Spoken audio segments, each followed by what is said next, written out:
Hola, buenas tardes. Mi nombre es Romina Castillo Romero. El día de hoy les estaré presentando la materia de bases moleculares, principalmente el primer parcial. Empezaré dándoles un contexto o una introducción a la materia, diciéndoles que las bases moleculares son toda aquella composición de la célula y consecuencia de los organismos como el ADN, ARN, proteínas, lípidos, procesos metabólicos, y pueden aludir también a las moléculas específicas como la adenina, la tiamina, la citosina, la guanina, esto en el ADN, que constituyen un solo sistema. Ya para adentrarnos al tema, empezaré con un tema básico como los ácidos nucleicos. De ahí partiremos para ir elevando la dificultad de los temas. Los ácidos nucleicos son biomoléculas importantes conformados de polímeros grandes, formados de nucleótidos. En estos existen dos tipos, el ADN y el ARN. Cada ácido nucleico tiene diferentes tipos de funciones, pero el ADN son moléculas que contienen información genética de todos los organismos vivos, están dentro del cromosoma y es transmitida de generación en generación, se encuentra en las células. Su estructura es de una doble hélice, mientras que el ARN participa por otra parte en la formación de proteínas. Contiene nucleótidos y tiene tres tipos de ARN. Es el ARN mensajero, el ARN de traducción y el ARN ribosomático. Como ya mencionamos, la estructura del ADN es de una doble hélice, ya que es fundamental que el ADN pueda replicarse, es decir, hacer copias de sí mismo en un proceso vital para la división celular. Esta doble hélice está compuesta de dos cadenas antiparalelas unidas por puentes de hidrógeno. La primera cadena va de 5' a 3' y la segunda cadena va a su reverso, que es de 3' a 5'. Por el contrario, el ARN es una estructura muy compleja. A diferencia del ADN, en esta solo hay una cadena. Se compone de nucleótidos como la ribosa, la base nitrogenada y un grupo fosfato. Tenemos tres tipos principales de ARN, que es el ARN mensajero, que copia la información de un gen del ADN y lo transporta al ribosoma para que sea traducida a proteína. Tenemos el ARN de transferencia, que se une a un aminoácido específico y los lleva al ribosoma para ser ensamblados en una cadena proteica. Y por último tenemos el ARN ribosómico, que es el componente principal de los ribosomas, los sitios donde ocurre la síntesis de proteínas. Las siglas ARN significan ácido ribonucleico. Si bien ya mencionamos los ácidos nucleicos, pero ¿qué son los nucleótidos? Es la unidad fundamental que forma los ácidos, como el ADN y el ARN. Cada nucleótido se compone de tres partes: una base nitrogenada como la adenina, guanina, citosina, tiamina o uracilo, una azúcar pentosa, que es la desoxirribosa para el ADN o ribosa para el ARN, y un grupo fosfato. Los nucleótidos transportan energía y átomos. Además de eso, participan en la regulación de diversas vías metabólicas, afectando la actividad de enzimas y procesos celulares. Como ya mencionamos, los nucleótidos una base nitrogenada, que son moléculas que contienen nitrógeno, como su nombre los dice, y pueden ser de dos tipos: purinas, que son las adeninas y las guaninas, o las pirimidinas, que son la citosina, timina y el uracilo. Contienen un azúcar de 5 carbonos que se le llama azúcar pentosa. Es desoxirribosa en el ADN y ribosa en el ARN. Además de eso, contienen uno o más grupos de ácidos fosforíficos o fosfatos. Si bien en el ADN los ácidos nucleicos se unen para formar largas cadenas que constituyen al ADN, el cual almacena la información genética. Este es el ácido desoxirribonucleico. En cuanto a la función de los ácidos nucleicos por el ARN, es similar al ADN, solo que también está compuesto por cadenas de nucleótidos, pero utiliza el azúcar de la ribosa y la base del uracilo en lugar de la tiamina. Un isómero es un compuesto químico que tiene la misma fórmula molecular, al igual que otro tipo de átomos, pero con diferente posición de sus átomos. Como ya mencioné, las bases nitrogenadas son dos tipos, son las púricas y las pirimidinas. En cuanto a las púricas, su estructura es de dos anillos y contiene dos estructuras, que es la adenina y la guanina.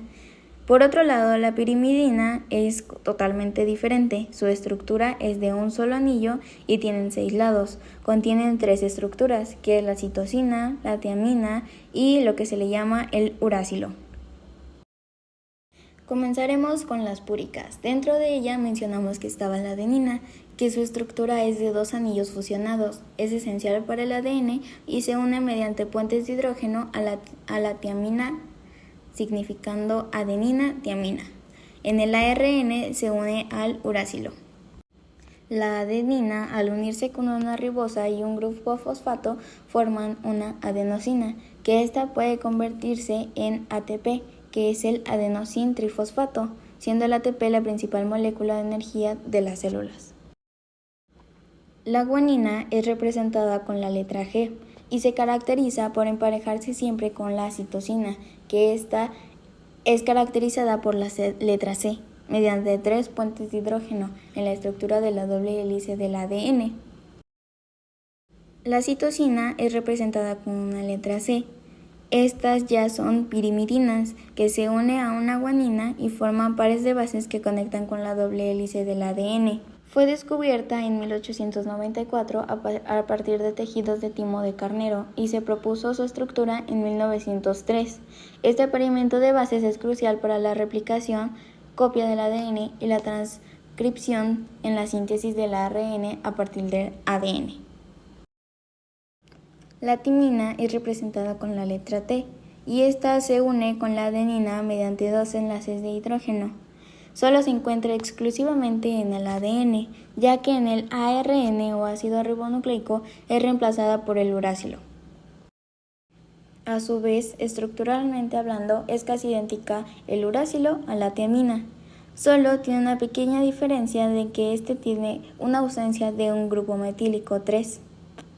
A diferencia del ADN, el uracilo se encuentra en lugar de la tiamina, como ya habíamos mencionado, en el ARN. Se une con una adenina mediante enlaces de hidrógeno formando un par de bases. Pero bien, ¿qué es el apareamiento de bases?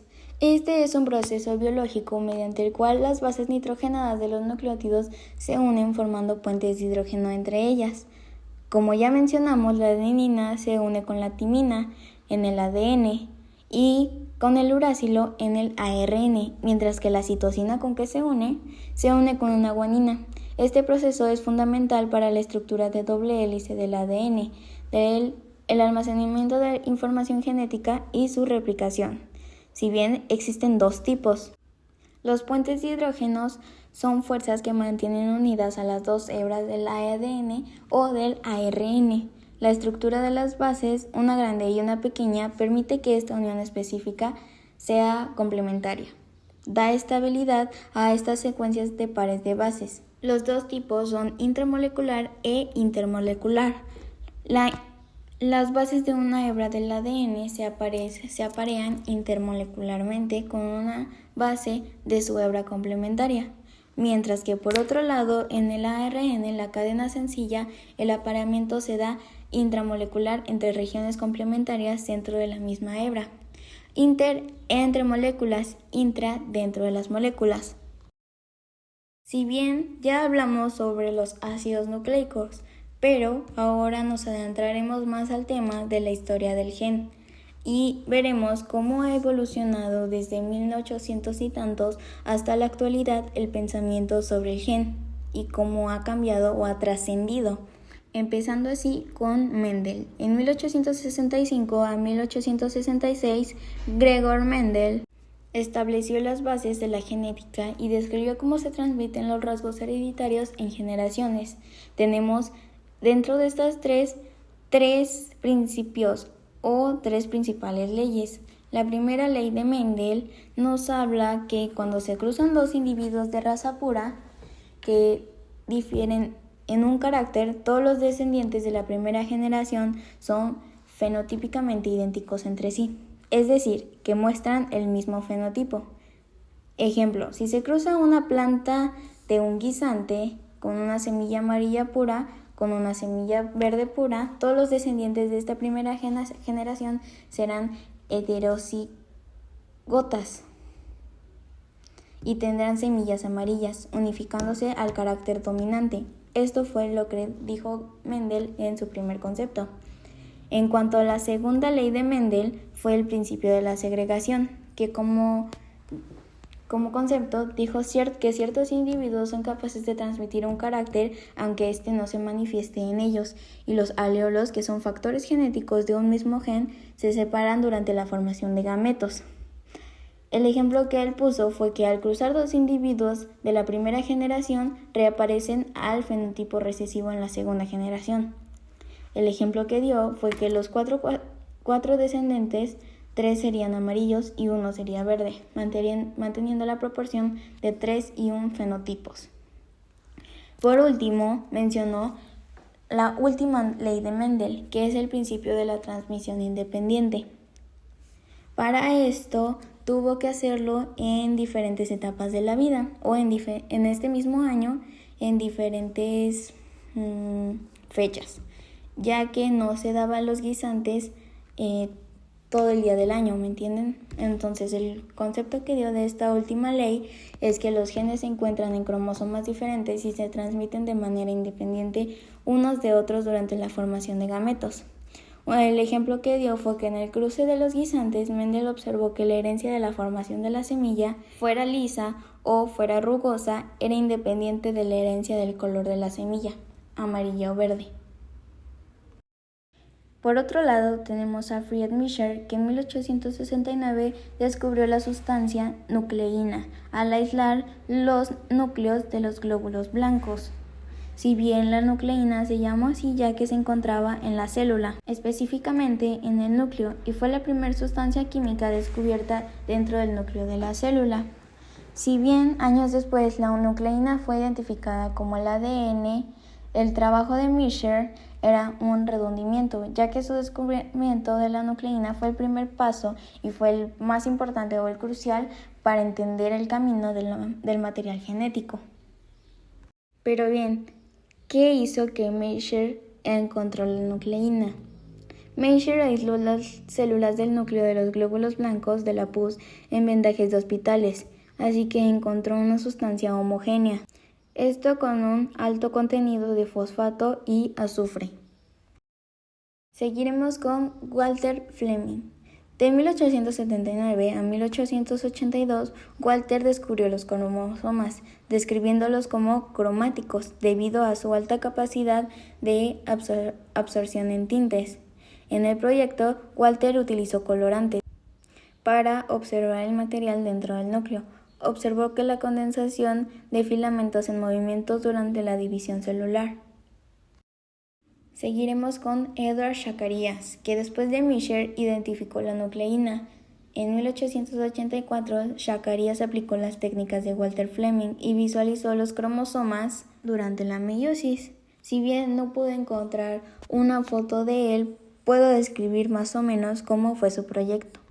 Durante sus experimentos descubrió una sustancia que no era ni proteína ni hidratos de carbono, ya que lo llamó nucleína porque se encontraba en el núcleo de las células, y reconoció que era un tipo de molécula nueva y diferente a las proteínas. Esto lo identificó gracias al primer científico que supo verla, que fue Friedrich Miescher, como ya lo dijimos. El descubrimiento de Miescher sentó las bases para el conocimiento posterior de esta persona, que fue Edward Zacharias.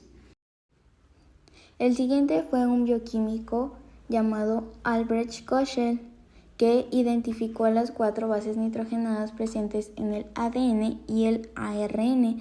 Eso identificó la adenina, la citosina, la guanina y la tiamina, mientras que el uracilo no pudo identificarla.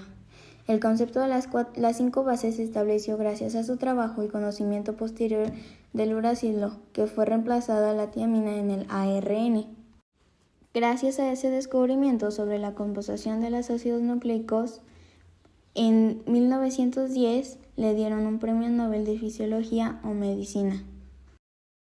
Los siguientes científicos fueron 3 que trabajaron unidamente, que fue Hugo de Varies, Carl Correns y Erich. Redescubrieron las leyes de Mendel. Debido a que las leyes de Mendel no eran tan famosas, en 1900 ayudaron a que estas leyes saltaran a la fama, ya que en su tiempo fueron desapercibidas. Como tal, se dice que gracias a ellos 3 fue el nacimiento de la genética. Por otro lado, en 1902 estuvo Theodore Boveri y Walter Sutton, que fueron 2 científicos que trabajaron de forma independiente y publicaron trabajos que formularon la teoría cromosómica de la herencia. Esta teoría postulaba que los genes se encontraban en lugares específicos de los cromosomas y que el comportamiento de los cromosomas durante la meiosis puede explicar las leyes de la herencia de Mendel. Walter Sutton estudió los cromosomas en saltamontes, mientras que por el contrario, Theodore Boveri los estudió en los erizos de mar. Él en particular demostró, mediante sus estudios con erizos, que la presencia de todos los cromosomas es necesaria para el desarrollo embrionario normal. Y gracias a ellos se tuvo un avance muy significativo en la base de la genética. Además de ello, le dieron voz a la distribución independiente de las leyes de Mendel, que establecieron que los aleulos de 2 o más genes diferentes se agregan a los gametos de forma independiente de otros. Dijeron que como tal la herencia da un rasgo que no afecta a la herencia del otro. En la década de 1920, Frederick Griffin realizó el famoso experimento de transformación de la bacteria y descubrió el proceso de la transformación de la genética al observar que las bacterias no virulentas se vuelven virulentas al absorber bacterias muertas por calor. Inyectó a ratones diversas veces, pero en la primera fase les inyectó cepa R, que es no virulenta, dando como resultado que los ratones sobrevivieron. En cuanto a la segunda vez, les inyectó a los ratones cepa S, que esta es virulenta, dando así que murieron estos ratones. Cada vez iba progresando o llevándolo a cabo cada vez más violentamente. En la tercera fase les inyectó a los ratones cepa S inactivada por calor y dando como consecuencia que los ratones sobrevivieron. En la última fase les inyectó una mezcla de cepa S inactivada por calor y la cepa R viva, y estos ratones murieron, dando como resultado que la cepa R era inofensiva, se había vuelto virulenta, o sea que había transformado, y dedujo que una sustancia de cepa S muerta había convertido a las bacterias R vivas en mortales, aunque no se sabía que esta era esa sustancia. Como resultado, se transformó una bacteria virulenta tipo S, llamándolo principio transformador. En 1944, Oscar Avery y su equipo demostraron que el ADN es el principio transformante y lo identificaron como una molécula que porta información genética y no como las proteínas que se había creído. Avery se basó en el principio transformador de Griffin y aisló el ADN de las diferentes moléculas presentes en las bacterias S muertas, como proteínas, polisacáridos y ADN, y las examinaron por separados.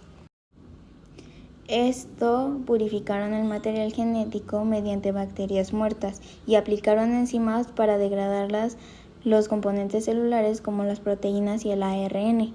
El resultado fue que no afectó la capacidad de transformación del material. Aparte, usaron las enzimas de NASA, estas degradan el ADN, por lo que la capacidad de transformación se eliminó por completo del ADN. Como conclusión, el equipo de Avery demostró concluyentemente que el ADN era el principio transformador y por lo tanto el portador de la información genética no eran las proteínas como se creía anteriormente. Por otro lado, en 1940 y 1950, entre estas dos fechas, Erwin Chargaff demostró la proporción constante de bases y fueron cruciales para la estructura del ADN. Este descubrimiento fue crucial para entender la estructura de la doble hélice del ADN y el emparejamiento específico de bases de adenina con timina y guanina con citosina, que sirvió de base para el modelo de Watson y Crick en 1953. El científico propuso que la cantidad de adenina en una molécula de ADN es igual a la cantidad de timina. De igual manera, la cantidad de guanina es igual a la cantidad de citosina.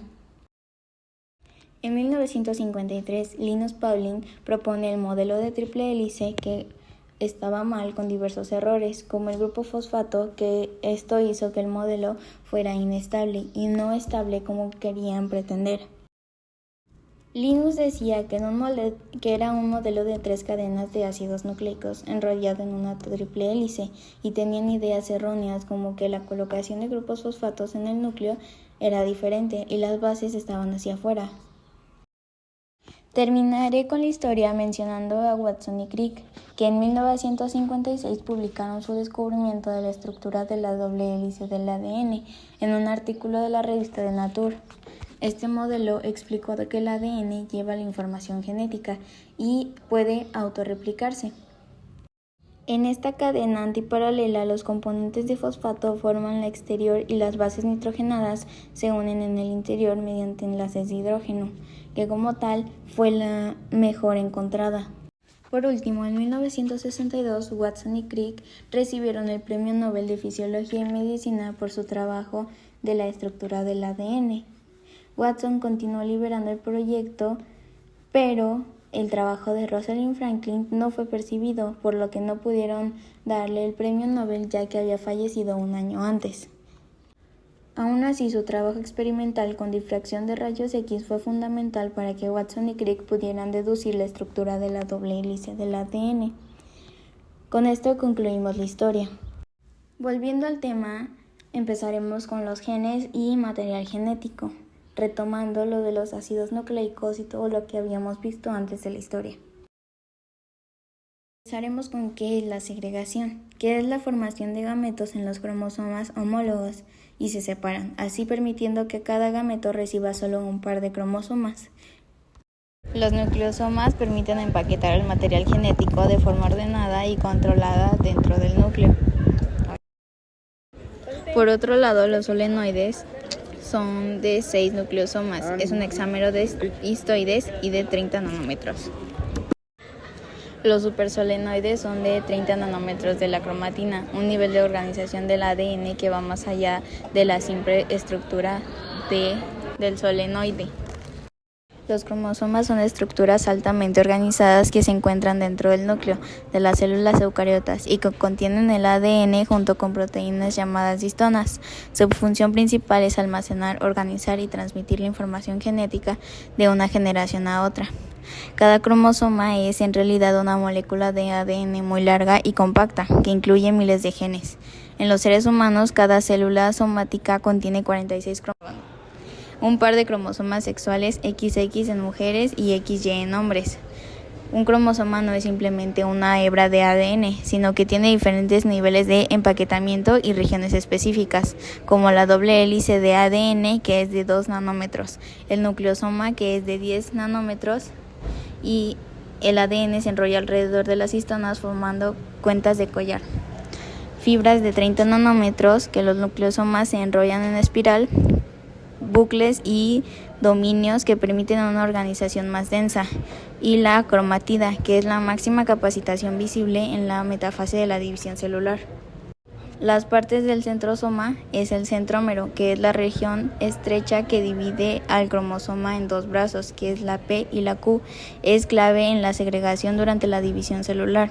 Además de ello, también están los telómeros, las cromatidas hermanas y las regiones heterocromáticas y eucromáticas. En los telómeros, los extremos son los extremos del cromosoma, constituidos por secuencias repetitivas, que es TT-A-G-G-G en humanos, y protegen al ADN del desgaste y están relacionados con el envejecimiento.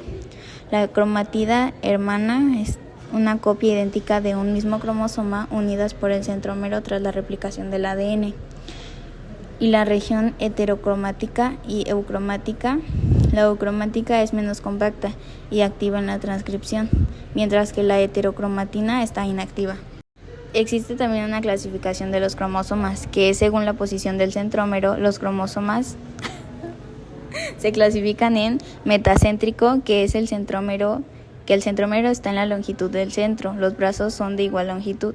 El submetacéntrico, que es un brazo es ligeramente más corto. El acocéntrico, que un brazo es más corto y el otro más largo. Y los telocéntricos, que el centrómero está en el extremo. En humanos no existen, pero sí en otros organismos. Las funciones del cromosoma es almacenar la información genética, ya que cada cromosoma contiene genes que codifican proteínas y ARN, además de la transmisión hereditaria. Durante la división celular, los cromosomas aseguran que el material genético se reparta de forma equitativa. También está el control de la actividad celular, que los genes contenidos regulan todos los procesos de la vida. Y la evolución y variabilidad. Los cromosomas pueden sufrir mutaciones, reordenamientos y recombinaciones que generan diversidad genética.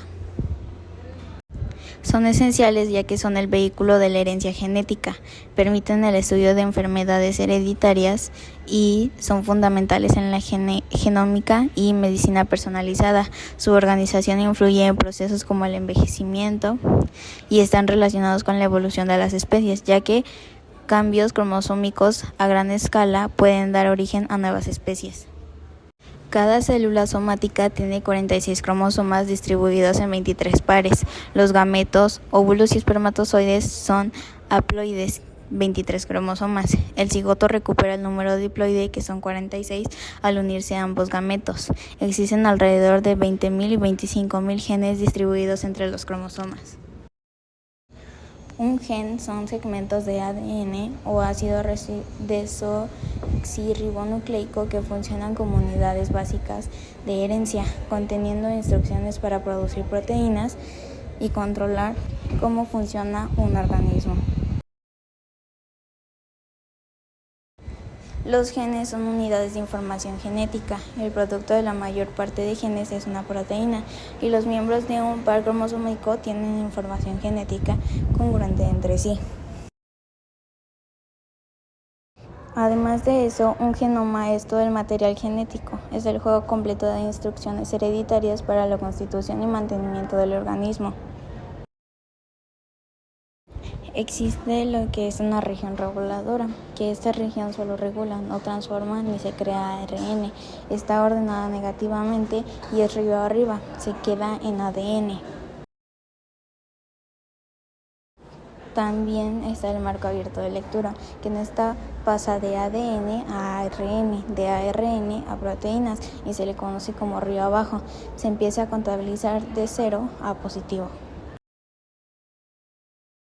También existe un mensaje prematuro, que es aquel mensaje del cual no podrá salir, ya que no contiene las especificaciones que se pide, por lo que no podrá pasar la barrera.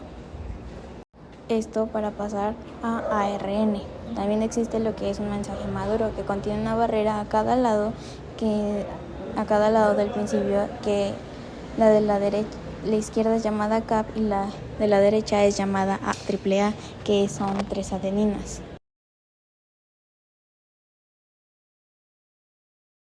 Con los datos ya mencionados les voy a explicar más o menos lo que es esta imagen.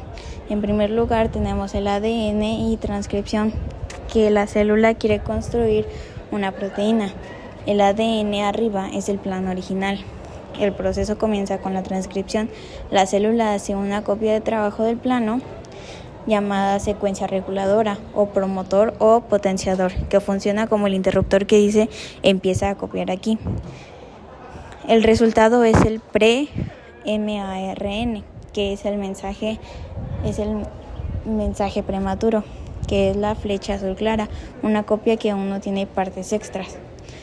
Como segundo paso está la limpieza de la copia, que es la modificación de este mensaje.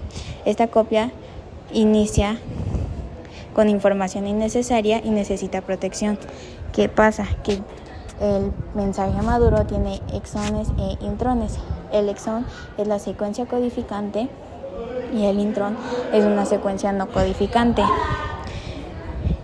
En esta segunda parte está la limpieza, en donde se eliminan las partes inútiles, como el intrón, que es el blanco, y en este proceso se llama splicing, donde solo quedan las partes que codifican, en este caso los exones, que son en color rojo o gris. Después de eso pone una barrera o una protección que se le pone un capucho en la 5' cap al inicio y una cola de adeninas, de triple adenina, que esto protege la copia para su viaje. El resultado es el mensaje maduro, que es la flecha roja, la copia final y la limpia, lista para usarse. El mensaje maduro viaja al citoplasma y encuentra los ribosomas, que son las fábricas donde ocurre la traducción. Así aquí se cambia el lenguaje de nucleótidos a aminoácidos. La lectura del mensaje se lee en grupos de 3 bases llamados codones. El proceso inicia en el codón de inicio, que es el AUG. Cada codón especifica un aminoácido, que son los ladrillos de la proteína.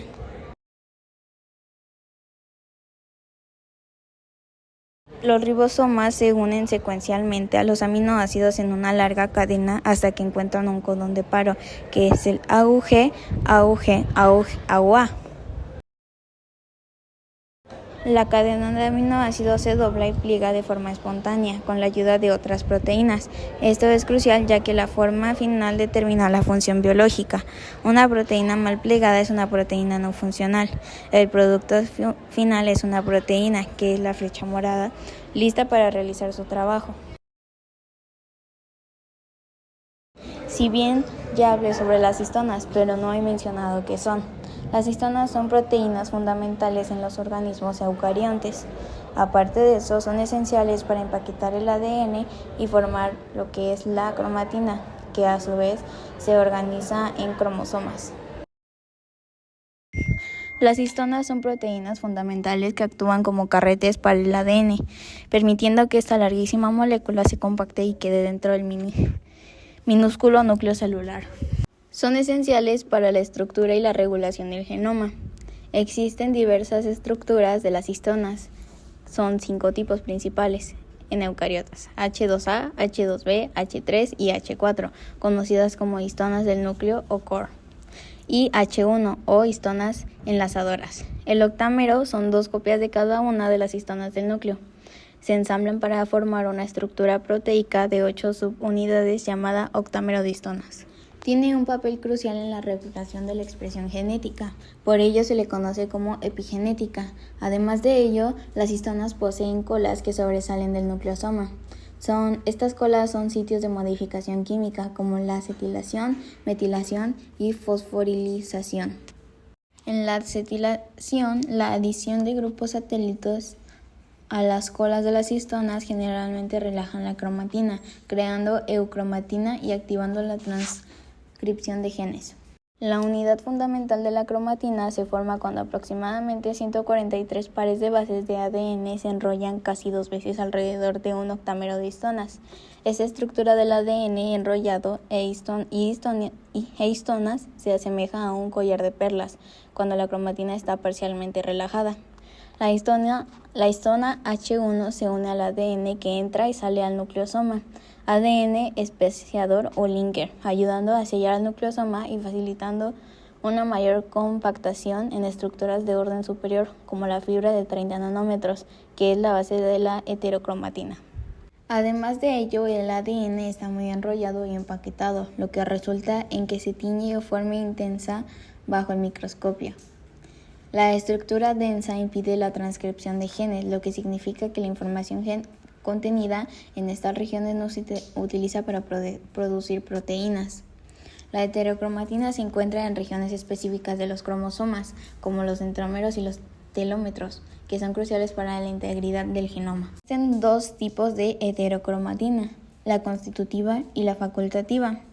En la facultativa se puede activar o desactivar de forma reversible, dependiendo del tipo de célula y su función. Contiene genes que pueden ser expresados o silenciados en distintos momentos. Por el contrario, en la constitutiva, es la que está presente de forma permanente en todas las células de un organismo, incluyendo regiones como los centrómeros y telómeros que estos nunca se expresan. Además de eso, contiene grandes cantidades de ADN repetitivo, incluyendo elementos transponibles como el ADN satélite. Su estructura es muy compacta y condensada, como ya dije, y su réplica al final de la fase S es del ciclo celular. Generalmente contiene pocos genes, por lo que se considera genéticamente inerte o poco activa. Influye en la meiosis, afectando el número de quismas o puntos de entrecruzamiento. El genoma es el conjunto de material genético. Se encuentra en casi todas las células y está organizado en cromosomas. Guía el crecimiento de un organismo desde una sola célula hasta su forma adulta. Incluye tanto el ADN nuclear como el de las mitocondrias y se organiza en cromosomas. Contiene todas las instrucciones necesarias para un correcto crecimiento y funcionamiento. Los genomas actúan como el manual de operaciones de un organismo, dirigiendo su desarrollo a lo largo de una vida. Contiene toda la información necesaria para que un organismo crezca desde una sola célula hasta la persona que es, y ayuda a que los órganos funcionen correctamente y a reparar el organismo cuando se daña. Existen muchas diferencias entre el gen y el genoma, mas sin embargo muchas personas pueden confundirse. Un gen es un segmento específico de ADN que contiene instrucciones para crear una proteína. Por el contrario, el genoma es la totalidad de material genético de un organismo, incluyendo todos sus genes y otras regiones de ADN no codificante. Pasando un poco al tema de los cromosomas y su orden, se ordena por tamaño y por pares, del 1 al 22 para los autosomas, seguido de los cromosomas sexuales XX o XY. Los pares de cromosomas en las células humanas tienen 23 pares de cromosomas y 22 pares de autosomas y un par de cromosomas sexuales. Además de eso, se pueden ordenar por tamaño. Los 22 pares de autosomas se enumeran del 1 al 22, del más grande al más pequeño, para facilitar su estudio. En cuanto a los cromosomas sexuales, un par número 23 son los cromosomas sexuales. Las mujeres tienen 2 cromosomas XX y los hombres tienen un cromosoma X y un cromosoma Y. Si bien para identificarlos el número del cromosoma va seguido de la designación del brazo. Para el brazo corto es P o Q para el brazo largo. Además de ello, tenemos un bandeo cromosómico, que es la sometición de los cromosomas a desnaturalizaciones en digestiones enzimáticas, seguido por una tinción de colorantes específicos. Esto hace que los cromosomas se tiñan con una serie de bandas claras o oscuras. Se aplican colorantes específicos que se unen de manera diferente a las diversas regiones de los cromosomas. Estas tinciones resaltan regiones de heterocromatina más densa y eucromatina que es menos densa que la otra, creando un patrón de bandas claras y oscuras que es único para crear un par de cromosomas. Este patrón de bandas permite a los científicos identificar cromosomas por su forma, patrón, etc. Existen diversos tipos de bandeos cromosómicos, pero el más importante es el G, la R, la C y la Q. La C, el bandeo G, es la técnica más común y utilizada en la tinción con Giemsa para producir bandas claras y oscuras, que son útiles para identificar estas estructuras del cromosoma y detectar anomalías, esto para enfermedades, etc. En cuanto al bandeo R, es viceversa, el patrón al del Giemsa. En el bandeo C se tiñe específicamente el centrómero de los cromosomas. En cuanto al bandeo Q, se utiliza un colorante fluorescente y requiere un microscopio de fluorescencia produciendo bandas brillantes que coinciden con las bandas oscuras del bandeo G. Además de ello, nos permite distinguir entre los cromosomas de tamaño y forma similar. Nos facilita la identificación de reordenamientos estructurales como la translocación, delocación o duplicación que pueden causar diversas enfermedades genéticas. Es esencial para realizar y analizar el cariotipo, que es el complemento cromosómico de un individuo, y ayuda a diagnosticar síndromes, malformaciones o retardos mentales.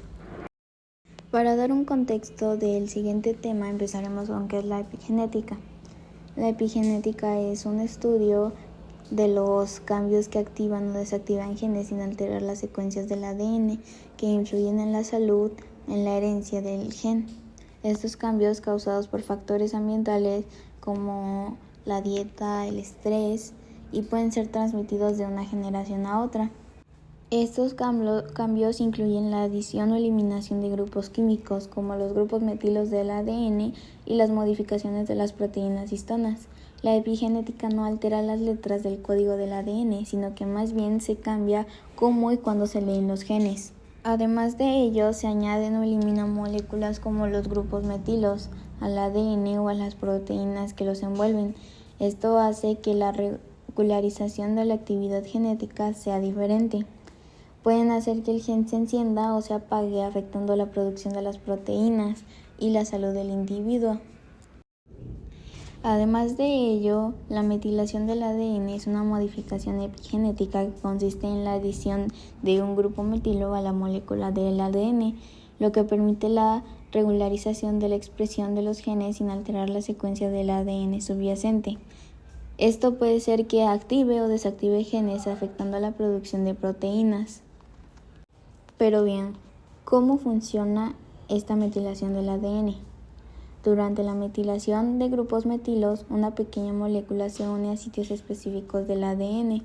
Esta etiqueta química puede impedir que un gen se active o desactive su función, controlando que no se produzca una proteína o bien que no llegue a su última fase.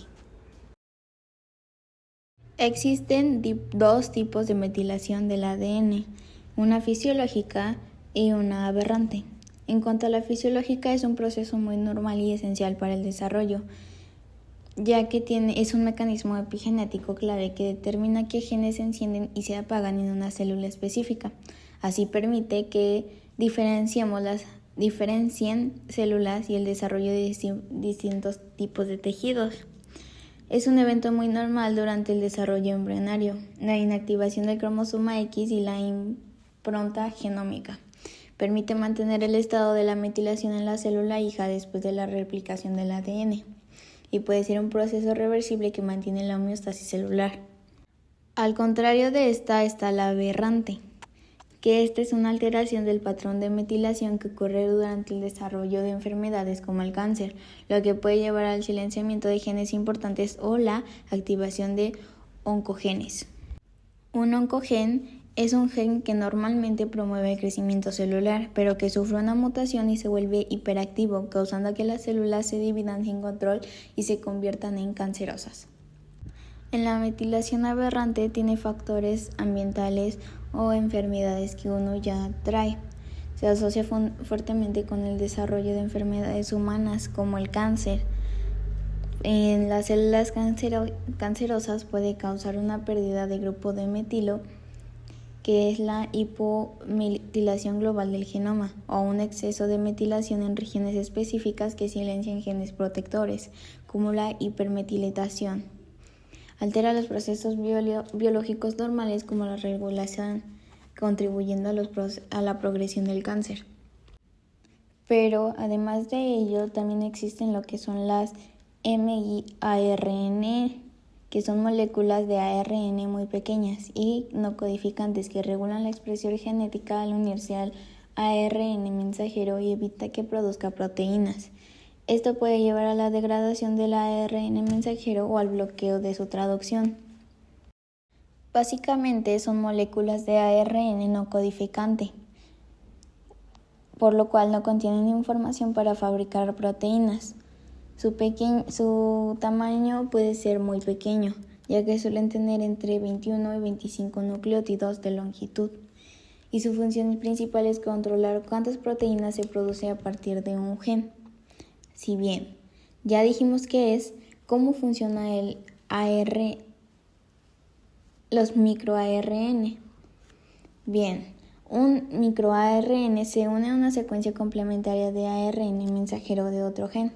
Esta unión puede resultar en un bloqueo de la traducción o una degradación del ARN mensajero. Impide que el ARN mensajero sea leído para producir proteínas o si bien degrada el ARN mensajero, que causa que la molécula sea destruida, eliminando la posibilidad de formar nuevas proteínas. No todo es malo, ya que controlan una gran variedad de procesos biológicos, incluyendo el desarrollo, la diferenciación celular, la proliferación y la muerte celular, que es la apoptosis. Juegan un papel de regulación del sistema inmunológico, tanto en la respuesta a patógenos como en la autoinmunidad.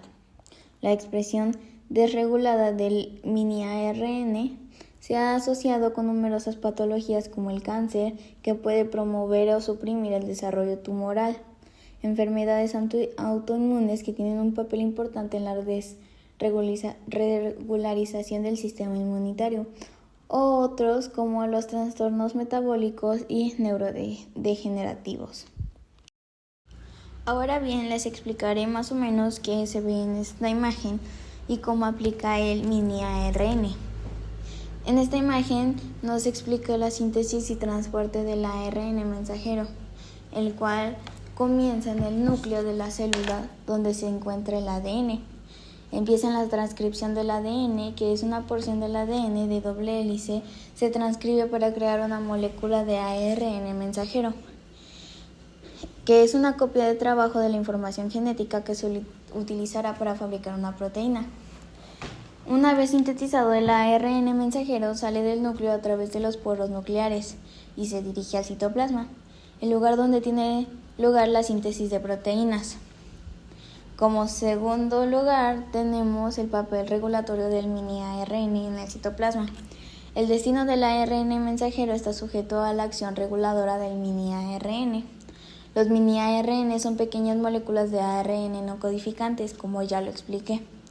La regulación con el mini-ARN, que es la vía de represión y degradación, si el mini-ARN se une al ARN mensajero, puede tener dos efectos principales que se muestran como una sola vía en el diagrama. La primera es la degradación del ARN mensajero.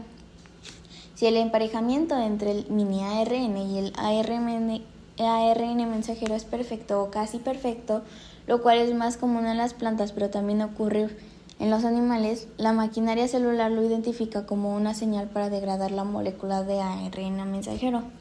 Esto significa que la información para fabricar la proteína se destruye antes de poder ser leída. O bien tenemos la segunda, que es la represión translacional. Si el emparejamiento es imperfecto, más común en las células humanas, el mini-ARN interfiere con la capacidad del ribosoma para leer el ARN mensajero y fabricar las proteínas.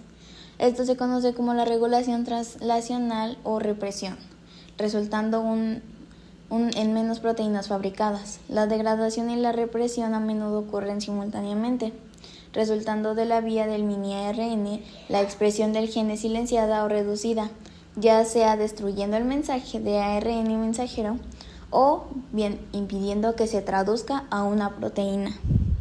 Pero bien, ¿qué pasa si no tengo un mini-ARN? Bueno, el ARN mensajero queda libre para ser leído por los ribosomas, que es la estructura verde y marrón de forma de pinza en el diagrama o la foto. Los ribosomas se ensamblan en una cadena de aminoácidos basándose en la secuencia del ARN mensajero, dando lugar a una formación de proteína funcional. El gen se expresa y se fabrica la proteína correspondiente.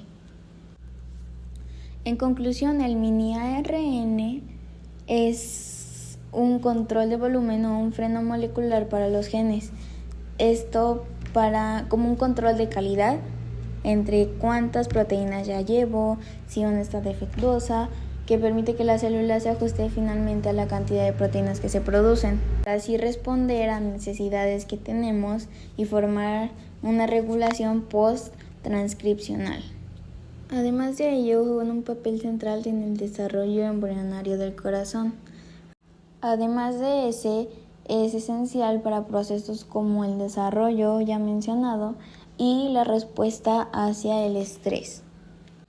Ya por último, puedo decir que estos mini-ARNs permiten monitorear el progreso de una enfermedad y la efectividad de un tratamiento. Los mini-ARNs Básicamente son detectables en fluidos corporales como es la sangre, el plasma, la orina, la saliva, etc. Y sus niveles pueden ser indicadores de ciertas patologías o enfermedades. Muchas gracias, mi nombre es Romina Castillo Romero y este fue mi video sobre el primer parcial y todos los temas que vimos en la clase.